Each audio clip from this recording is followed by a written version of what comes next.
podcast for those who suffer, which is everyone. It's a space where we can speak honestly about what it feels like to be in desolate places without losing hope. Welcome to In the Thicket.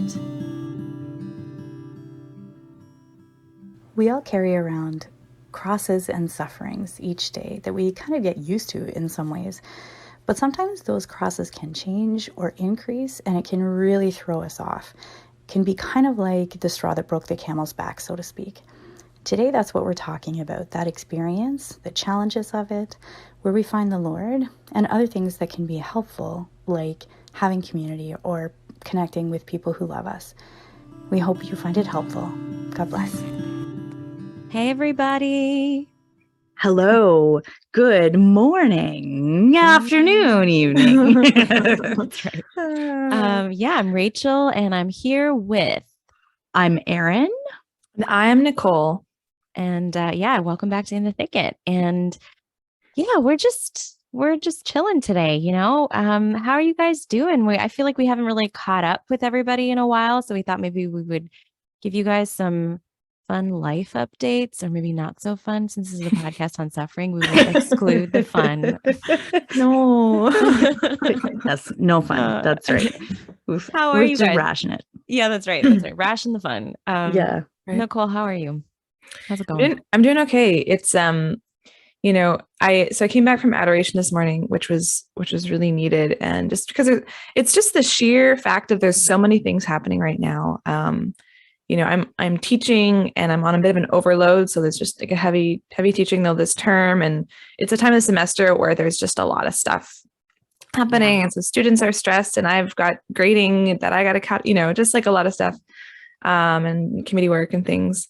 And then I'm trying to get my PhD stuff done. So I'm coordinating, these research projects in Toronto, and then trying to write stuff up because I'm presenting at a conference in December. So trying to make sure that's all ready. So just like all that stuff. And where is your conference? Just because it's fun for people to know. So I'm going to be doing a poster presentation at the World Federation for Neurorehabilitation Congress in Vienna, Austria. Super in cool. December, which is fun. I'm excited about that.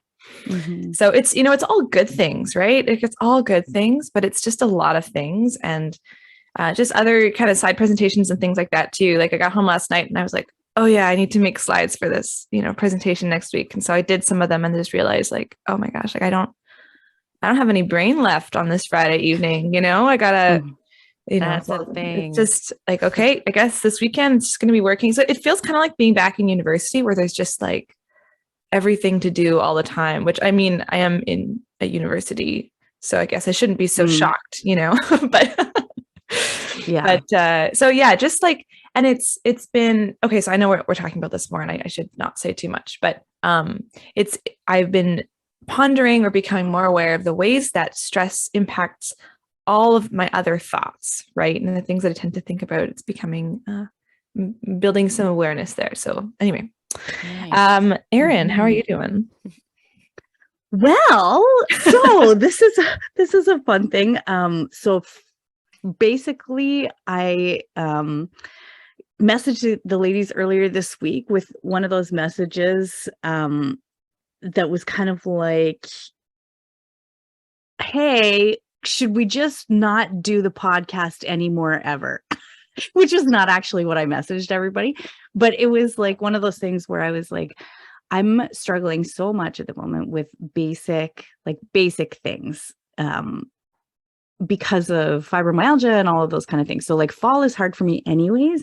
And there's just been a lot of different factors. I can share about that a bit later maybe, but a lot of different factors. And so I was like, my capacity is exceeded by miles and miles. And I don't know what I have left, like reasonably speaking. So it's a good, opportunity to step back and be like, okay, so what actually are you calling me to, Lord? Like, I don't know what's happening right now. And I feel like I can't do anything except sit and do diamond art paintings in my chair,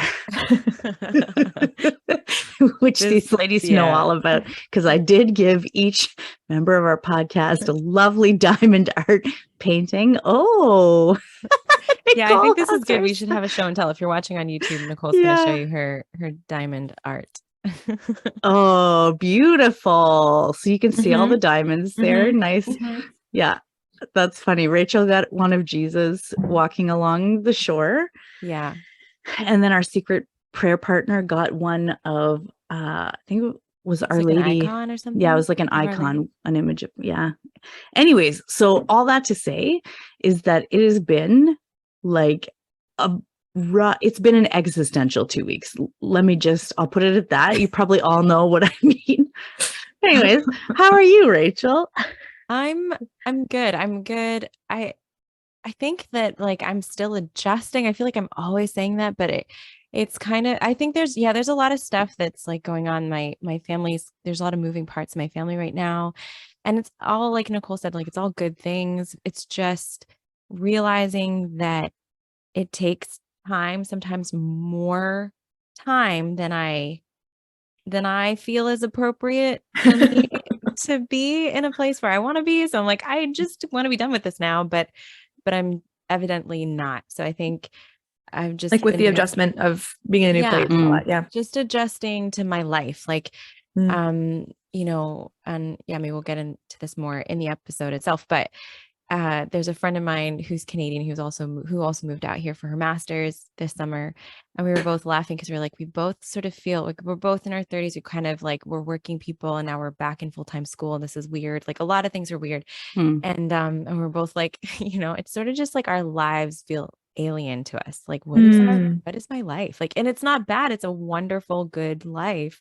It's just nothing is continuous with my life or very few things are in continuity with my life like 2 months ago. So absolutely everything is different, and that feels very strange. And I don't fully feel like myself because I don't have the normal reference points that I would kind of artificially turn to be like, this is who I am. So it's like this new like place and new me in a way that I just don't know any of. Like I'm trying to get to know all of it. So it's taken time. And part of me is like, why? You know, why does this take time? It's also good probably that you are there for a PhD instead of a master's, because that gives you a little bit longer to by the time I'm adjusted, I'll be like writing or something. That's right. And then you'll be, as opposed to a master's, and be like, you just get used to it. And they're like, well, now I've got to, you know, uproot my life again and go somewhere else again. Or you're going to be like, by the time you get adjusted in the new place, they'll be like, all right, now go move here for your job or something. Yeah, exactly. No, it's true. I do have a good lot of time to hopefully it won't take me much longer, but I think patience is what I'm kind of learning, like with myself, just like being patient, just accepting the situation interiorly and exteriorly. So all that kind of fun stuff. So we're all going through things. And there's stress involved, there's limitations involved. I think that's kind of what we want to talk about today, is just everyday, like the kind of nitty gritty of everyday suffering, and especially how it doesn't necessarily feel that little. It is actually, in the grand scheme of things, even of our own lives, we can pull back and be like, I've been through worse. Things have been harder before. But in the moment when something is kind of grinding at you, I think it doesn't feel that little. So kind of approaching whatever little sufferings we're going through that don't feel so little is what we want to talk about today. And I think this is exactly where this is very contemporary for us. Like it's our lives right now. So hopefully you guys listening can kind of relate whatever's happening in your life, that there's little things that kind of are bigger than we feel, than we anticipate them to be sometimes. So yeah, how are you guys working through this stuff? You know, maybe Erin, we can start with you. Like, how are you working through this fibro? Yeah. Like it's funny actually, because when like just when we were talking before, it seems like like if somebody has like I have a chronic illness, or like sometimes there's like bigger quote unquote sufferings, but sometimes when it's like you're used to a particular suffering, you're used to a particular cross in your life, like it doesn't you get kind of used to it. Like I feel like I've gotten kind of used to my limitations, or I've made peace with them in a lot of ways. And I think that kind of is the same for everybody, right? Like it's whatever, it's chronic illness, but all of us have some kind of whatever major cross or whatever, and we can kind of make peace with it in a certain sense. But it feels like there's sometimes when that cross that we've been able to like look at and be like, okay, I'm carrying this with you, Lord. I have peace with that. And then all of a sudden there starts to be pieces of wood that are tacked onto it, like fortifying the arms and the legs of the cross. You're like, wait a second. Wait a second here. Like, I don't, this is not the plan, you know? So I think for me, that's kind of what it feels like right now, you know, like it's like the things, like the little things that I've made kind of some peace with. Like, for example, when I get up in the morning, I'm always like, I actually look like I'm about 85 for the first like half hour that I get up in the morning, because I'm like wobbling around. I'm like, ooh, like it's so ridiculous. But it's true, you know, so like I've made a peace with that, because I know that it gets better, you know, as I move around a little bit, all of those kind of things.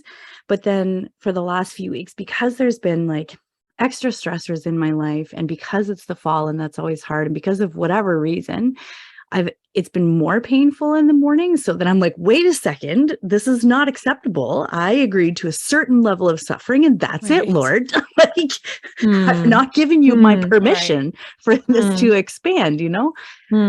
So I find that's kind of the hard part for me about the little sufferings of the day, is it's like, the things that I've made peace with are okay. But then if the Lord permits more, he allows a change to those somehow, it's like, it can go from like 0 to 5,000 in terms of distress, like pretty quickly, you know?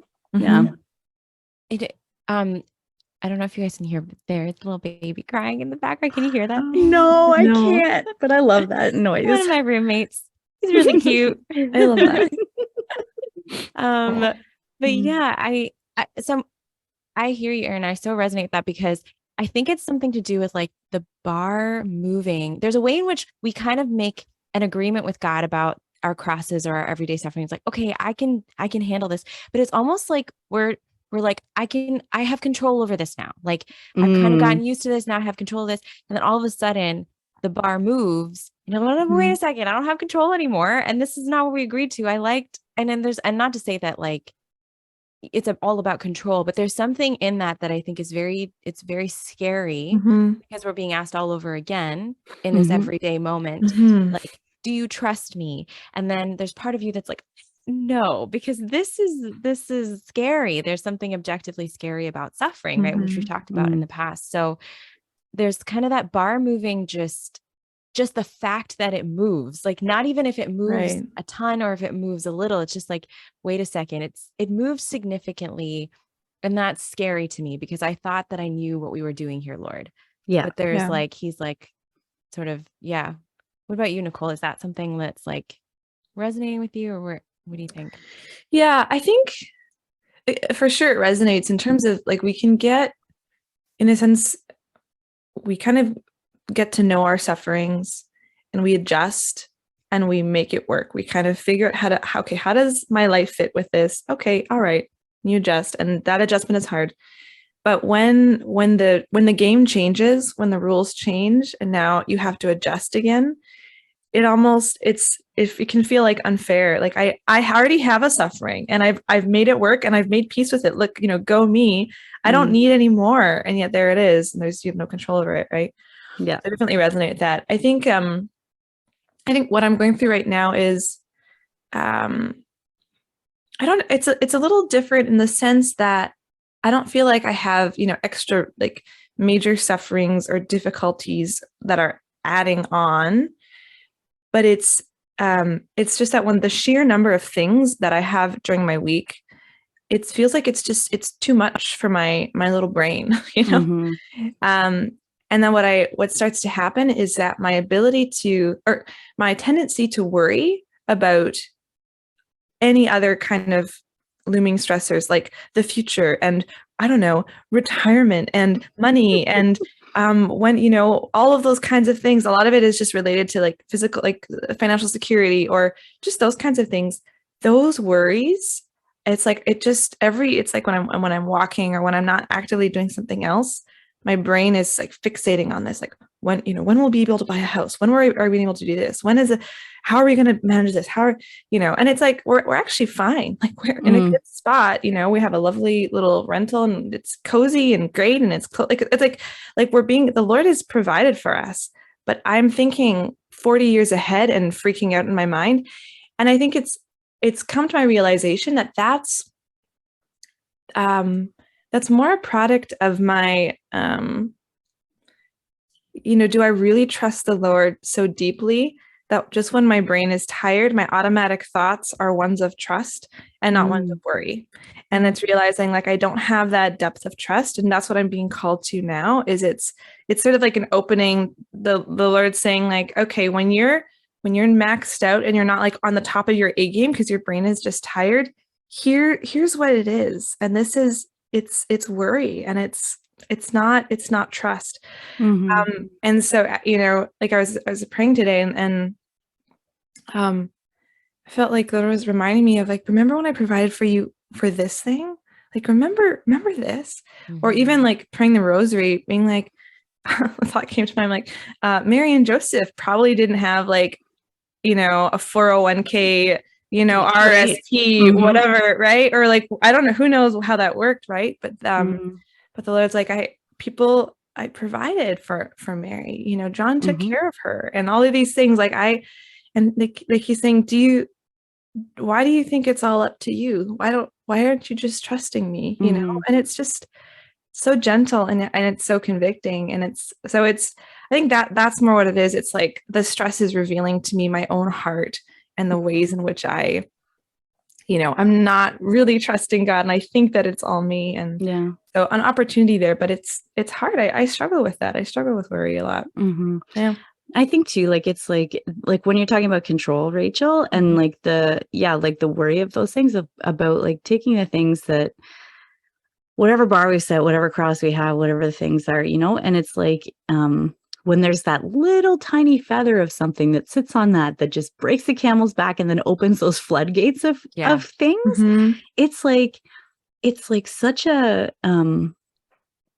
it's such a difficult thing, but at the same time, there's something that's very beautiful about it too. Or I keep trying to remind myself about that anyways, because it doesn't feel beautiful. But I went to confession yesterday, and the priest, he's this really lovely Polish priest. He's very good. And so when I go to confession, I say my state in life, like consecrated virginity, so that they have some context, right? Yeah, makes sense. Which is good. I think usually that's the case for religious or for priests or for, even for married people or things like that, because it helps them with some context. At least I've heard anyways. So if you're a priest and that's not helpful and I'm just giving you extraneous information, you can definitely let me know. Anyways, so I was telling him, because one of the things that I find myself confessing often is pride in the form of like, I don't like being little and I don't like being dependent on God for anything, because I would prefer to control my own discomfort, Which is really funny because you are a consecrated virgin. So that's a really fun. I know, that's exactly like that.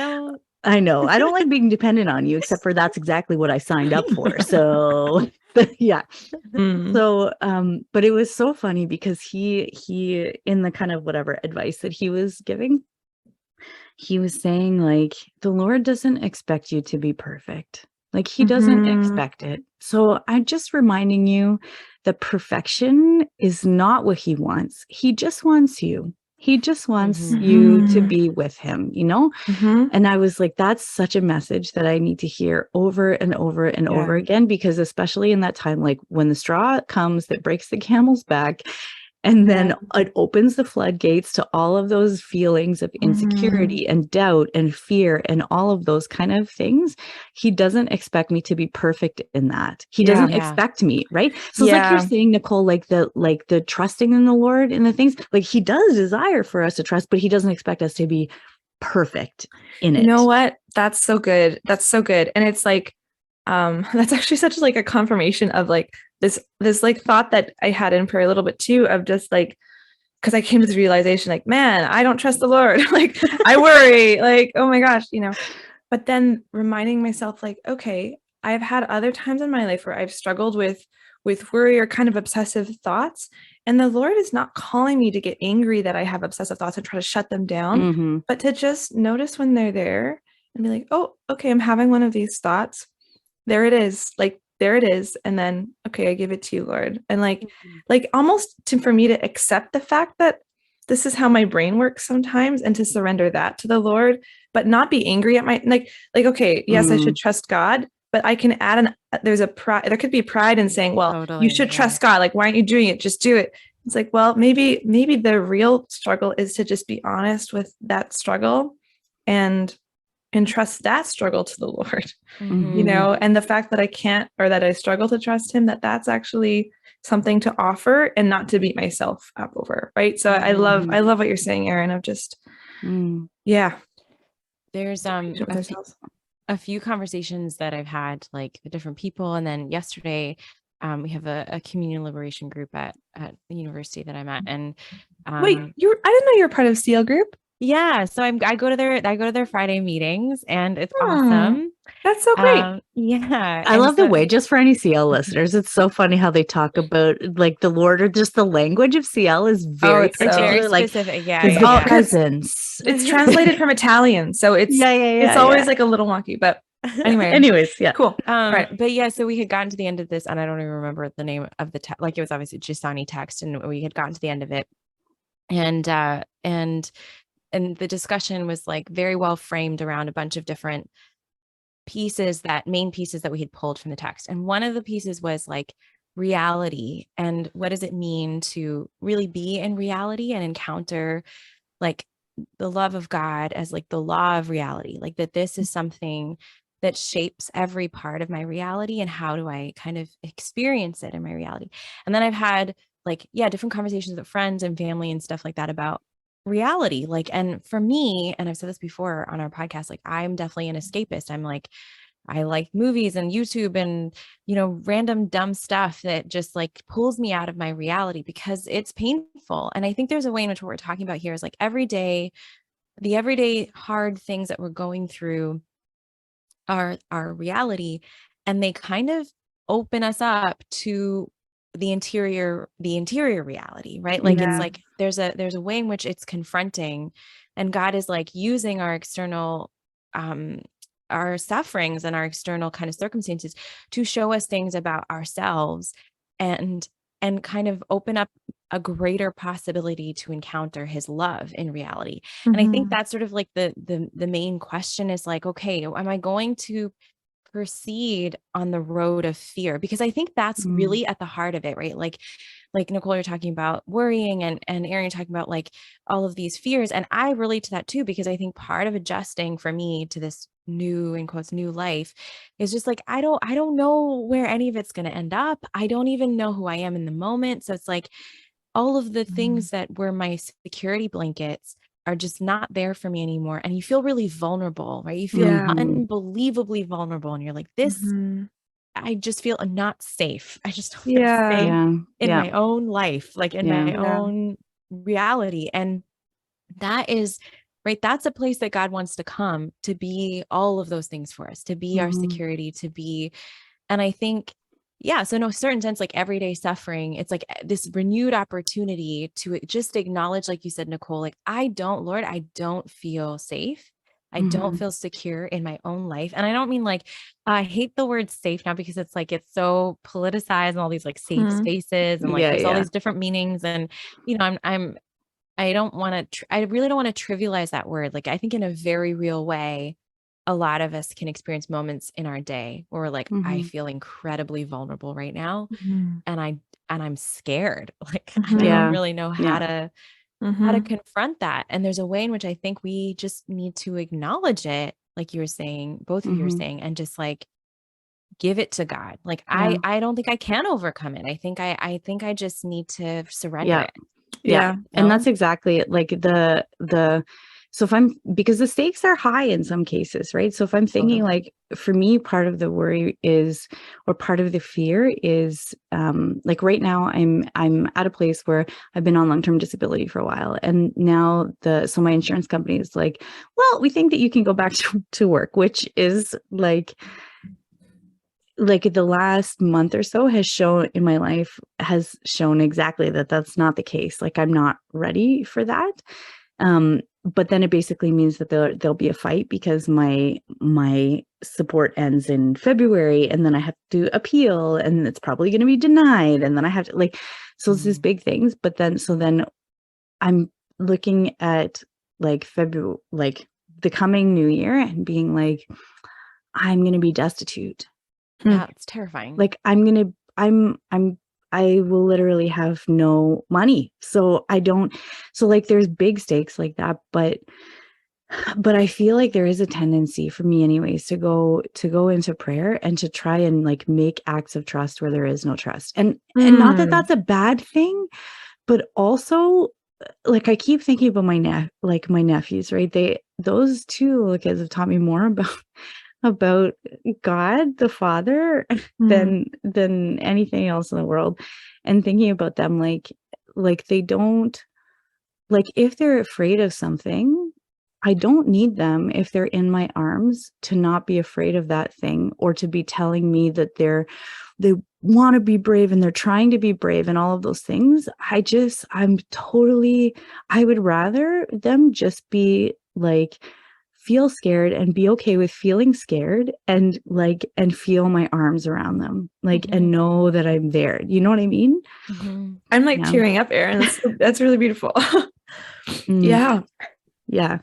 But it really yeah. is like comforting, when like if we can like think about those things in a little bit of a different way, I feel like the Lord, there's so much that the Lord wants to give, or just to be with us in. Yeah. Yeah.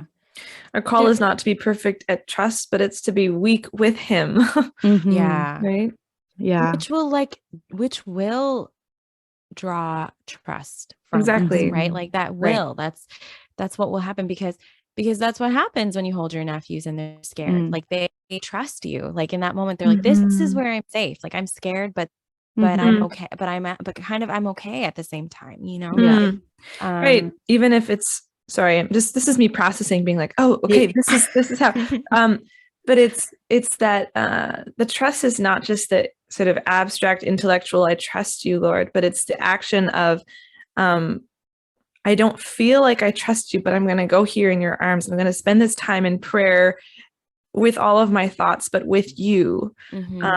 That in itself is an act of trust. Exactly. Right. Exactly. Yeah. And I don't know if I've shared this story before. I can't remember. But I had this experience when I had to have an operation and I was in the hospital for a while. And like they had to discharge me. I was in the hospital post-op for much longer than any of us anticipated because of a bunch of complications. And we're like, we need to get you out. But like, I couldn't do the basic things that you have to do. You have to be able to like walk, you have to be able to eat. And I couldn't do either of those things.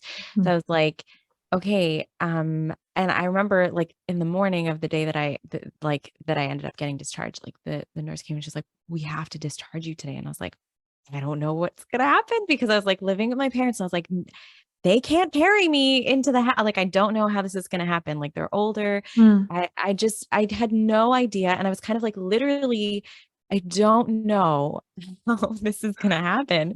And I just remember there was a moment in which, and this was a total grace, but I think I want to share it because I think it's real for all of us. Like in that moment, I was like, okay, Lord, like you have to do something. I was like, either you have to fix, which is what he ended up doing. Like that day, I just made sort of like miraculous progress in a very short amount of time, which is totally the Lord.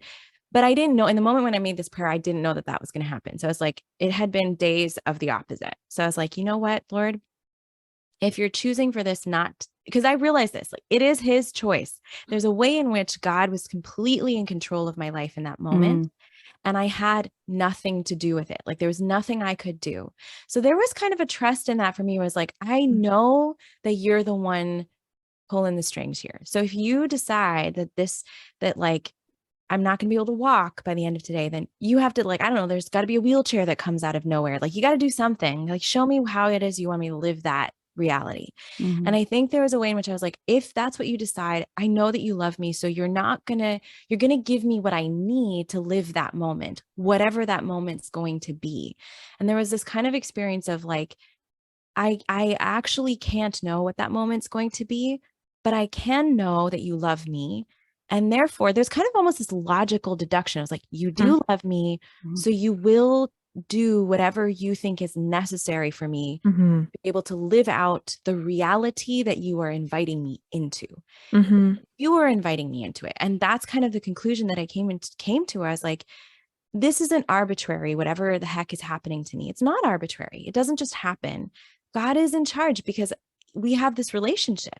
And so I was like, if you're in charge, then you must know what's best, but then you have to equip me to be able to handle whatever that is. To be able to, and handle meaning, like you were saying, Erin, like, not like, oh, I'm a superstar and I can do this, but just like, I can do this just at a very base level. Or like, I am doing this. Like, not even like I can do it in the next moment, but in this moment, I am doing it. In this moment, I am trusting. In this moment, I am with you. And there's kind of a different kind of security that he offered me then. And I often go back to that experience because I remember it was really a moment where I had nothing except for God. Like, I really had nothing except for him. So it was like, it was suddenly very clear, you know? Yeah. And I think that's something that the evil one likes to do too. He likes to sort of confuse us, like, you need this and you need this and you need all these other things. But actually, all we ever really rely on is the Lord. And there are moments when everything gets stripped away from us. And we just realize that, like, oh, I actually just need you and I have you. So now what do we do? Like, what do we do, Lord? Like, show me. Like, and there's a posture of like radical listening and like radical, like almost like emptiness. And it's not like the emptiness of despair, it's the emptiness of expectation. Like, I do expect that you are going to show up. I do expect, but I don't know how. I don't know what that's going to look like. But I know that it's going to happen because I know you are with me. So you will. I know you will, you know, and there's kind of a knowledge there that I think we can have, that we can claim, like, which is kind of what both of you are saying, because the thing that we're scared of, we might still be scared of, but we're still in God's arms. Like, we're still in his hands. And that is real, more real than anything else, you know? So yeah, I don't know. I just wanted to share that story because it was for me a very palpable experience of this, of like, I actually have nothing. There is no way. There is no human way that I can solve this. There's nothing I can do. So I'm just gonna, you know, I'm gonna cash in on this bet that I made. God is everything. He truly, truly is. And there's something to me, like, I know this sounds crazy, but there's something to me exciting about that. That's like, this is what I believe. You know, I do believe that Jesus actually is in charge of everything. I do believe that. And I want to see that manifest in my life. I want to, like, that's my desire. Right. And I think all of us can say that, like, we desire holiness.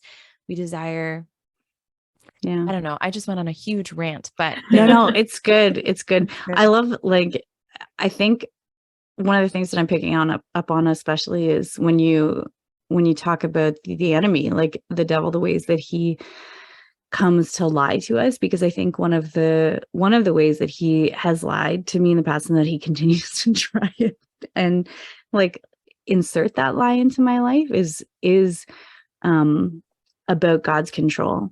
Like, because he'll say in an experience that we have that's painful, where it seems like there are painful things that are happening, and there's like, and then it comes up against the thoughts of like, God is good, God loves me, all of those kind of things. He'll insert this little thing in there that's like, God must not be in control, because if he was in control, you wouldn't be experiencing these things, or you wouldn't be wanting in this way, which is totally untrue. And we know that that's not true. You know what I mean? Like, we know that that's not true. And then the other thing that he'll do is like, in those times, like you were saying, Nicole, like remembering, like when the Lord was reminding you about like those times that he's provided or whatever, it's like the enemy tries to put up this veil between us and our past experience with the Lord. Like, and he's very good at that, right? Like trying to really just prevent us, or just to distract us from going back and looking at that, like how he has worked in the past. It's so true. It's neuroscience too. It's our brains. There's a thing called state dependent memory, where whatever mood we're currently in, whatever emotion is the dominant emotion, that is going to cue memories that are associated with only that emotion. So if you're feeling down, you're just going to remember all the things in your life that have been hard and difficult, and when you felt down. And when you feel happy, you're going to remember all the happy things. And truly, it's like, why did God make us that way? That's just kidding. You know, the fall. Something happened there. But so it is difficult. And I think that's where we need others sometimes to remind us, right? Because we're that is just a real weakness, that sometimes when we're in those low states, we actually just can't remember. We might look at it. I talk to, you know, with my students, we learn about this concept, and then we learn how music can help us change the moods, that we can start to remember the positive things, right? But shoot, I lost my train of thought. I went into teaching mode there. It's so good. But yeah, talking to others. Just like this is it's a real weakness, but it's only a weakness if we it's a weakness that reveals our need for community. Like we're not made to go through this stuff alone. We are, the way that our brains are now, or as a result of the fall, or maybe it was always like this, who knows, but whatever.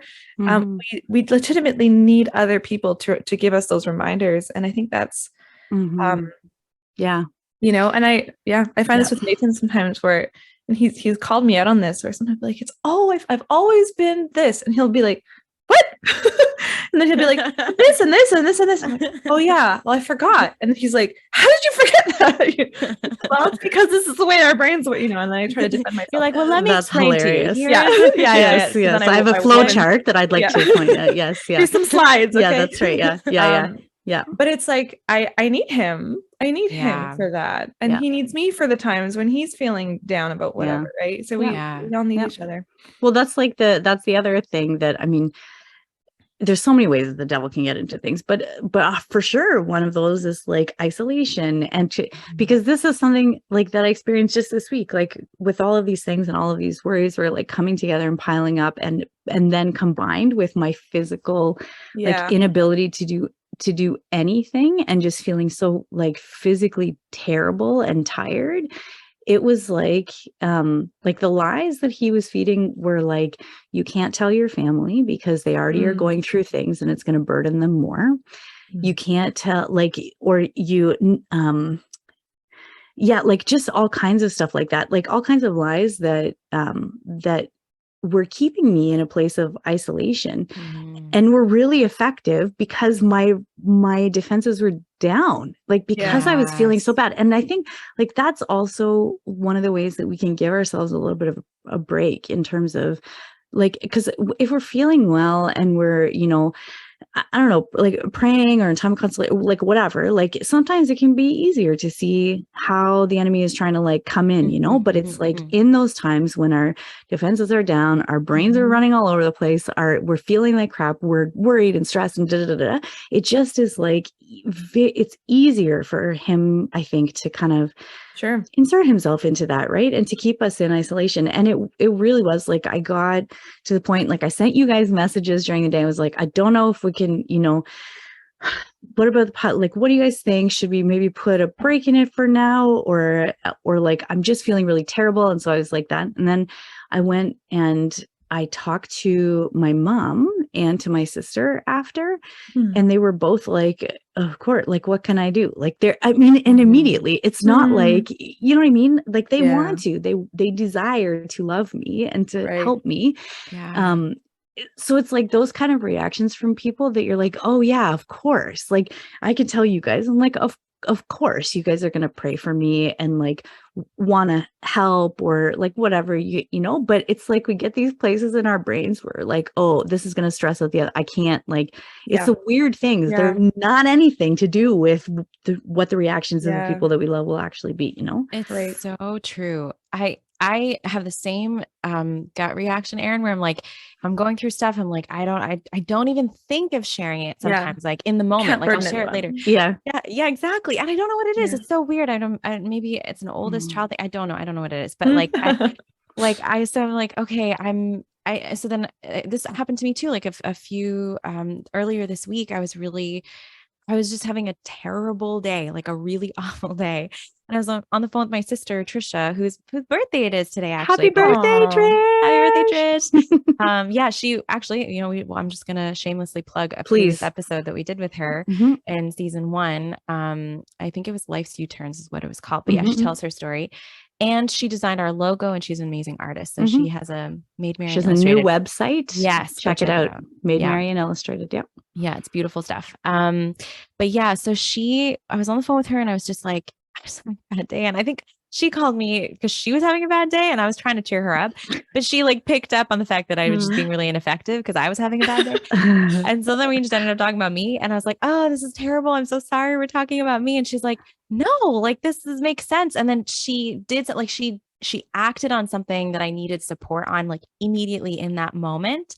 And I didn't ask her to, she just like figured it out and did it for me. And I felt so loved. And like immediately my day was just better. Like it was so much better because I realized I wasn't alone. I realized like there are, and I think, you know, it's so crucial what both of you are saying about others. Like we are created for community. We are like, people are in your life who want to support you. And if you feel like there isn't anyone, you know, reach out, you know, and I mean, very seriously, like we pray for our listeners and we are praying for you because the church is our community. The church is our family. Like we and we also are called to support each other. So it's not like you're just being a burden. You're right. Yeah. You know? No. And it's, you know, I'll just share it now, you know, a similar story, Rachel, this week. I was, you know, feeling the stress of all these things, especially the PhD stuff. And it's been some challenges in the different studies. There's always stuff that comes up. Right. And my department chair, my colleague came in and we were just chatting, and we often do this. We'll sit and we'll chat and we'll talk about certain students and how to support them, or we'll talk about whatever, you know, just kind of processing everything. So she came and asked me, you know, how's the PhD going? And I just kind of was like, okay. So I just sort of told her all the things, you know, and it was just she was so supportive, and she was so, just like encouraging and gave me some good advice because she's been through it too. You know, she's been through that process, and then she was sharing some of the stuff that she was going through, and I was able to kind of, you know, maybe not support perfectly or anything, but at least listen. And then we went and got ice cream. Like it was great. We were, which solves everything. I mean, let's be real. Or maybe I think that was the next day or something. But anyway, you know, but just realizing, I sometimes forget too that like, oh yeah, colleagues, you know, you know, you think of our church communities or our families, and of course you want to rely on those folks, but sometimes maybe, you know, of course you want to be careful with the personal professional boundaries, but sometimes it's really appropriate to talk to people about what you're going through, and you're able to support each other well. Like, and you know, you don't, it's a gift. It really is a gift. Other people. Yeah. And a lot of times it's not about them solving anything. Like even for your, like, sometimes it's just to know that they would help you. Like that they would step in if you know, like to have somebody in your corner, like, oh, okay, that's good. I'm not alone. So then it gives you this renewed capacity for actually facing whatever you need to face. Totally. That's right. Totally. That's right. Yeah. Yeah. Okay. So this is what we're going through, guys. This is what we're going through. And, you know, but praise God, because I think it's a gift to be able to share, to think about these things, with you guys and share whatever God is doing in our lives. Yeah, thanks for tuning in. That's fun. I do have a God you do wink have a for God wink. I us. was like, I don't know if we have a Okay. God wink today. Okay, we have one. Yes, I do. Because okay, so this is going back to the confession that I had with Father yesterday, which was really funny. So so I was like when he was talking to me about the being like perfectionism, or that God is not asking for perfection, I was like, and I just felt this like weight off of my shoulders of like, of course he doesn't expect me to be perfect in the thing. And then do you know what my penance was? 30 minutes of meditation on the first book of the Gospel of John. I was like, Father, this seems inconsistent. But anyways, I know always because I told them that I'm a consecrated virgin. So it's like, I mean, it would be inconceivable for me to be that and not to actually have times of meditation. So that it totally makes sense when you do. But anyways, it just made me laugh so much because I was like, okay, so we're talking about imperfection and limitations. We're going to 30-minute meditation on the gospel. So that's good. Maybe because he knew that maybe you would struggle with it because you just told him about all how you're struggling. And then he's like, good, it'll be an opportunity for her to feel like inadequate and surrender that imperfection. That's hilarious. That's so funny. It actually did work well because I was in the chapel, and I always bring, I don't know if you guys, I always bring my earphones in because it's the people who are sitting around me. Like I'm so distractible. So then the person's like, like I can't, or the person who's like, or the couple having like a conversation. Anyways, so I did manage it, but it's true that would have been exactly that opportunity to give that insufficiency to the Lord. Yeah. Anyways, it's good. Well, that's beautiful. This was a good conversation today, guys. I'm grateful for it. Yeah. Me too. Yeah. So thank you guys for listening, and we'll see you. We love you. Praying for you. God bless y'all. God bless. Bye. Bye. Thank you for joining us for this episode of In the Thicket. If you like what you hear, give us a rating and hit that subscribe button. We have new episodes every Monday with more stories and honest conversations about life when the going gets rough, and the hope and humor amidst it all. We'd love for you to join our community on Instagram and Facebook at In the Thicket Podcast. While you're there, let us know how we can pray for you. God bless, and see you next week.